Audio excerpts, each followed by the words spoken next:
बोलती है कि रुको राजा, ये सिंहासन राजा भोज का है और वो इस पर पराक्रमी और साहसी राजा ही इस पर ठहर सकते हैं। तो राजा भोज के कहने से क्या कुंतली अपनी स्टोरी स्टार्ट करती है। उज्जैन नगरी में कई दिनों से चोरियां हो रही थी। राजा गुप्त वेश में चोरों को ढूंढने निकल पड़ते हैं। ढूंढते ढूंढते वो उज्जैन नगर के बाहर गेट के बाहर निकल जाते हैं और वहाँ पर एक बड़े से उसके नीचे 4 आदमी को देखते हैं।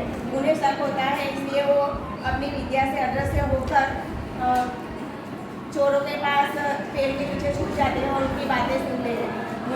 उनकी बातों से उन्हें पता चलता है कि वो चारों चोर थे। चारों अंदर बातें कर रहे होते हैं कि इस बार तो ऐसी चोरी करनी है कि हर बार की झंझट ही खत्म हो जाए, एक ही बार में हमारा काम हो जाए, ताकि दूसरी बार चोरी करने की जरूरत ही ना पड़े। अब चारों चोर अपनी विद्या बता रहे थे। पहला चोर जो था वो अपनी विद्या से देख सकता था कि किसके घर में कितना धन है, और दूसरा चोर था वो पशु पक्षी की भाषा जानता था। तीसरा चोर था वो कितनी भी कठोर जमीन हो वो खोद सकता था, और चौथा चोर था वो अपनी विद्या से किसी भी भक्का मनोबल वाले आदमी को सुला सकता था। ऐसे ही बातें करते करते वो लोग चोरी करने के लिए निकलते हैं और पहले ब्राह्मण के घर आते हैं।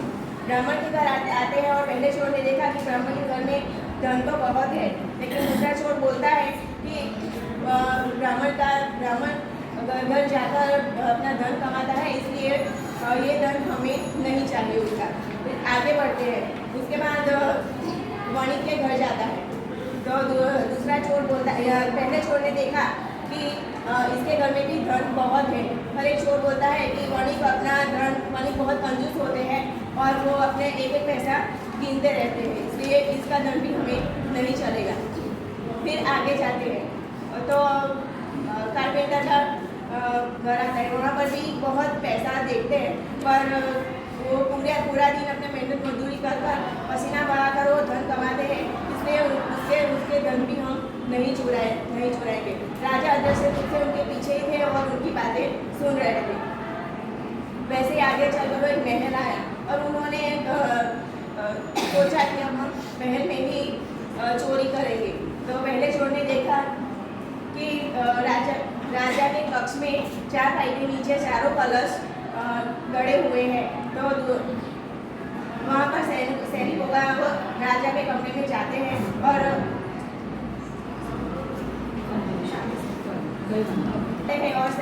सैनिकों को देखते हैं। और जो चौथे नंबर का चोर था वो सारे सैनिकों को बेहोश कर देता है और राजा के कक्ष में जाता है। और वहाँ पर तीसरे नंबर का जो चोर था वो जमीन खोदता है और चारों कलश लेकर वो बाहर निकल जाते हैं। और रास्ते में उन्हें एक लोमड़ी और कुत्ता जो बात कर रहे होते हैं कि तू कैसा स्वान है, अपने मालिक का धन चोरी हो रहा है फिर भी तू भोगता नहीं है।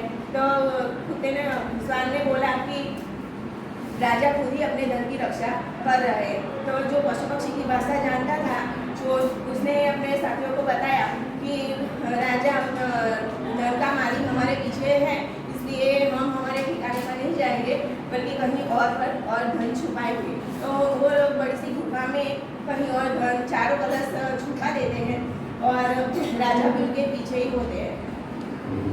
वे चारों अलग अलग दिशा में चले जाते हैं। राजा कंफ्यूज होते हैं कि अब मैं एक को पकड़ूंगा तो 3 चोर आकर धन चुरा लेंगे। तो पूरी रात राजा ने वहीं पे पहरा दिया और चारों चोर चले गए।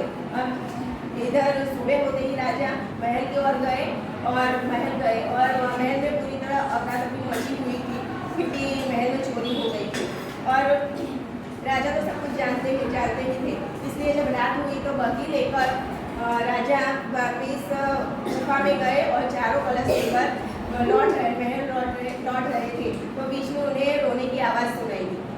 तो उन लोगों को पूछा कि आप कौन हो और क्यों इतनी आधी रात हुए यहाँ पर रो रहे हो। तो वो चारों ब्राह्मण थे और ब्राह्मण बताया कि मेरे लड़के की शादी है और हमारे पास धन नहीं है, और नगर छोड़ने का दुख है हमें, इसलिए हमें रोना आ रहा है। तो राजा ने अपने कलश में से उन्हें थोड़ा धन दिया और शादी के पर ब्राह्मण ने लालच किया कि आप हमें चारों कलश दे दीजिए। तो राजा ने उन्हें चारों कलश दे दिए। कलश लेकर राजा खाली हाथ महल लौटे और सिपाही और प्रधान को बुलाकर सारी बात बताई और इधर ब्राह्मण अपने घर पर जाकर शादी की तैयारी करने लगे और चारों कलश को उन्होंने कोने में गाड़ दिया। और दूसरी तरफ चोर आते हैं वहाँ पे और देखते हैं कि कलश तो है ही नहीं। तो पहला चोर जो था उसे विद्या पता थी, तो उसने पता लगाया कि ब्राह्मण के घर है। जैसे ही रात हुई वैसे ही वो ब्राह्मण के घर गए और चौथे नंबर के चोर ने सबको बेहोश किया और चारों कलश लेकर चले गए। ब्राह्मण होते हुए महल आए और उन्होंने बोला कि हमें आपको धन देना ही नहीं था, तो फिर क्यों ये कलश दिए हमें? अरे हाँ, कलश दिए हमें। तो राजा ने बोला कि मैंने कुछ करवाया, मैंने चोरी कुछ करवाई नहीं है, आप मुझ पर गलत इल्जाम लगा रहे हो। हमारे भंडार में से आप थोड़ा सा धन ले जाओ और आपके लड़के की शादी संपन्न करो। मैं आपको वचन देता हूँ कि 15 दिन में मैं कलश ढूंढकर आपको वापस दूंगा। कलश ऐसे ही राजा ढूंढने निकल पड़ते हैं और 11वें दिन राजा कलश चोरों को ढूंढ लेते हैं और उन्हें चोरी क्यों करते हो ऐसा पता किया और उन्होंने अपनी कहानी का नाम है कौवा दंपति। तो ये मेरे कैरेक्टर है, ये सांप है और ये रानी है और ये सिपाही है और मैं कौवा हूँ। एक जंगल में एक कौवा घोंसला बनाने के लिए जगह ढूंढ रहा था।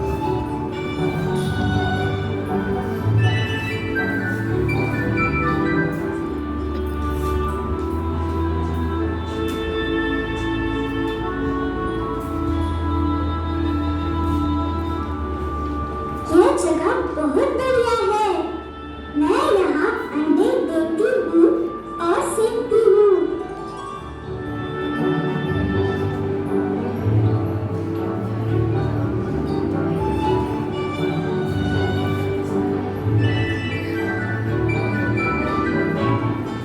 कौवा एक तिनका जोड़कर घोंसला बनाता है।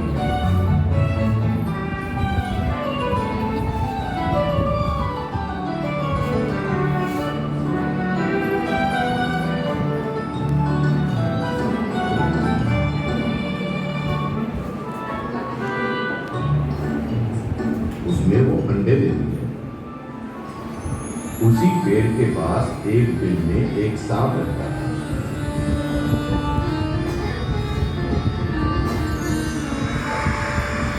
एक दिन सांप ने घोंसले में रखे अंडे देखे।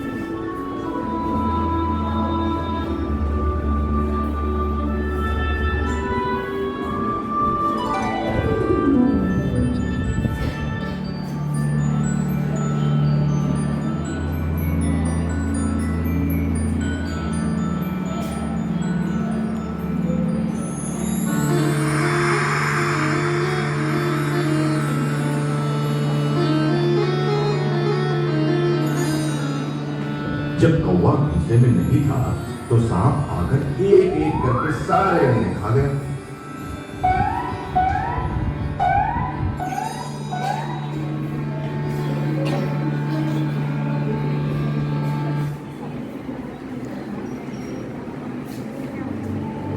लौटने पर अंडे न पाकर कौवा बहुत उदास हुआ।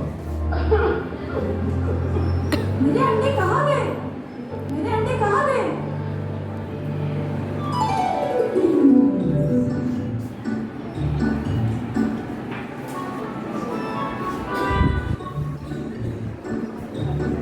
कुछ समय बाद कौवे ने फिर अंडे दिए।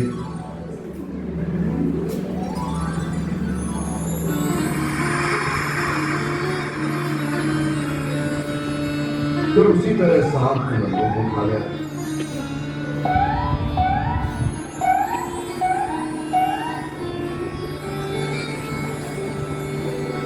कौवा लौटा, अंडे गायब। बड़ा चिंतित हुआ।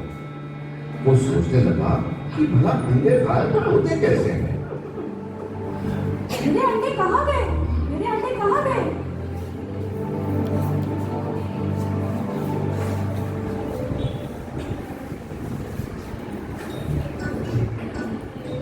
कुछ समय बाद कौवे ने फिर अंडे दिए। फिर बाहर जाने के बहाने वो पास वाले पेड़ पर छिप गया। सांप आदत से मजबूत पेड़ पर चढ़कर अंडे खाने लगा।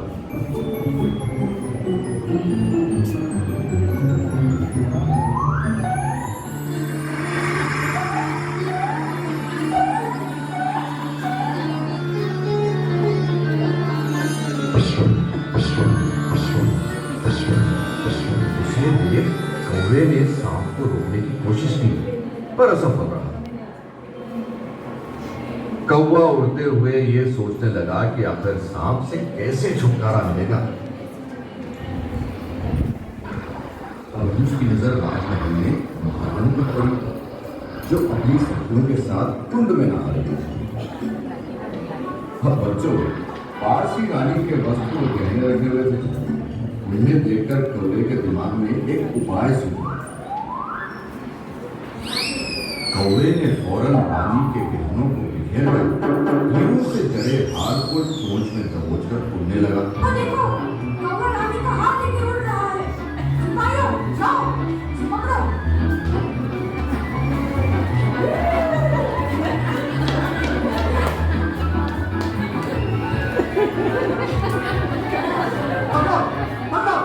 कॉमेडी खाए तो हारू लागे और हम कौवे का पीछा करने लगे।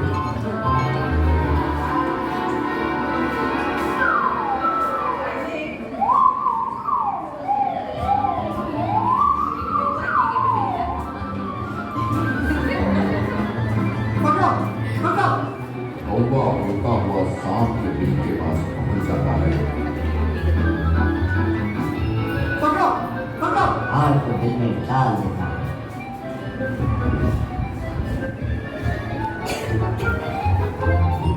बच्चों, मैं सिपाही सांप के दिल को खोलने लगता है। सांप बाहर निकलता है। सिपाही उसे मार डालते हैं और हार लेकर लौटते हैं।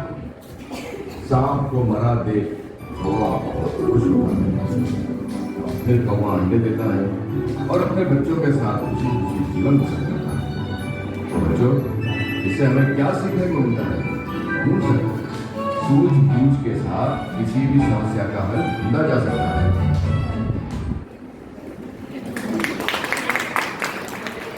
मेरी स्टोरी का पूरक ये है कि हम अपने भले ही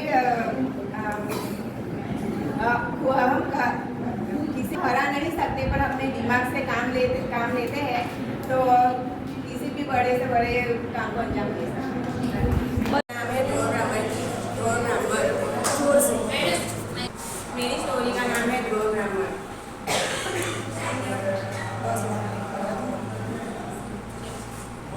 मेरी स्टोरी का नाम है ड्रोन ब्राह्मण।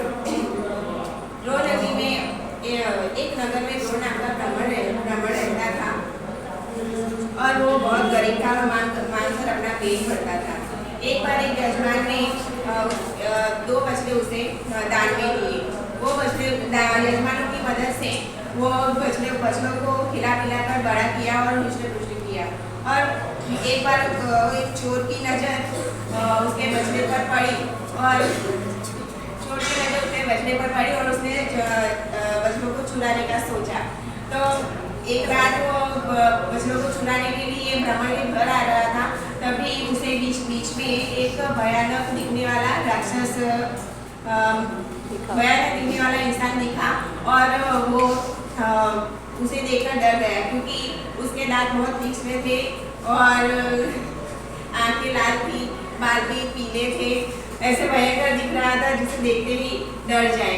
और डरते डरते फिर उसका चोर ने उसे पूछा कि आप कौन हो? तो उसने बोला कि मैं ब्रह्म राक्षस हूँ और आप कौन हो? तो चोर ने बताया कि मैं एक चोर हूँ और मेरा नाम प्लुत वर्मा है और अभी मैं बछड़ों की चोरी करने के लिए ब्राह्मण के घर जा रहा हूँ। तो ब्रह्म राक्षस ने बोला कि मैं 6 दिन में एक ही बार भोजन करता हूँ और आज मैं करूँगा। इसलिए दोनों का लक्ष्य एक ही था। तो दोनों साथ में ब्राह्मण के घर की ओर जाते हैं और ब्राह्मण के सोने की राह देखने लगते हैं। जैसे ही ब्राह्मण सोता है वैसे ही ब्राह्मण राक्षस उसे खाने जाता है। तभी चोर उसे रोकता है कि रुको, ये गलत है, अभी आप इसे मत खाओ, पहले मैं अपने बछड़े छुड़ा देता हूँ, उसके बाद आप उसे खा लेना, क्योंकि आप जब खाओगे तब आवाज़ से मैं कोई भी आ जाएगा और मैं अपने बछड़े नहीं छुड़ा पाऊंगा। फिर दोनों में इसी बात पर वाद विवाद हो गया और उनकी बातें सुनकर ब्राह्मण उठ गया। और जैसे ही ब्राह्मण उठा ऐसे ही चोर ने बताया कि ये राक्षस है और आपको खाने के लिए आया है। तो ब्राह्मण राक्षस ने भी बताया कि ये चोर है और आपके बछड़ों को चुराने के लिए आया है। ऐसे ही दोनों ने ब्राह्मण को बताया और ब्राह्मण ने मन में ही अपने इष्ट देवता का स्मरण किया और ब्रह्म राक्षस को मोक्ष दिलाने के लिए प्रार्थना की और चोर को लकड़ी लेकर भगा दिया। ऐसे ही अपने बच्चों को छुड़ाने से उसने बचा लिया। मेरी स्टोरी का मोरल ये है कि हमें परस्पर वाद विवाद करना नहीं चाहिए और मिलकर पहले बात कर लेनी चाहिए, उसके बाद ही जो भी काम करना है वो करना चाहिए। राजा मधुपुर नाम का एक राज्य था। वहाँ पर मधुसेन नाम का राजा राज्य करता था। वो पूरा दिन वो विलास में ही अपना टाइम निकाल देता था। एक बार उसके घर एक 3 स्तन वाली कन्या का जन्म हुआ। और 3 स्तन वाली कन्या थी, इसलिए सब उसे अशुभकारी और अनिष्ट कारक ही मानते थे। इसलिए सिपाहियों को उसने जंगल में छोड़कर, किसी को पता ना चले, इस तरह से छोड़कर आने को बोला।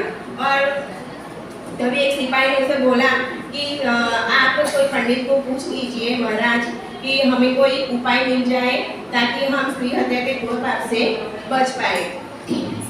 तो इस तरह पंडित को सबको पूछते रहने से, सुनते रहने से और यथा योग्य व्यवहार अपनाने से हम कोई भी काम अच्छे से कर पाएंगे। तो और हमारी बुद्धि सूर्य की जैसे कमल खिलता है वैसे ही खिलती रहेगी।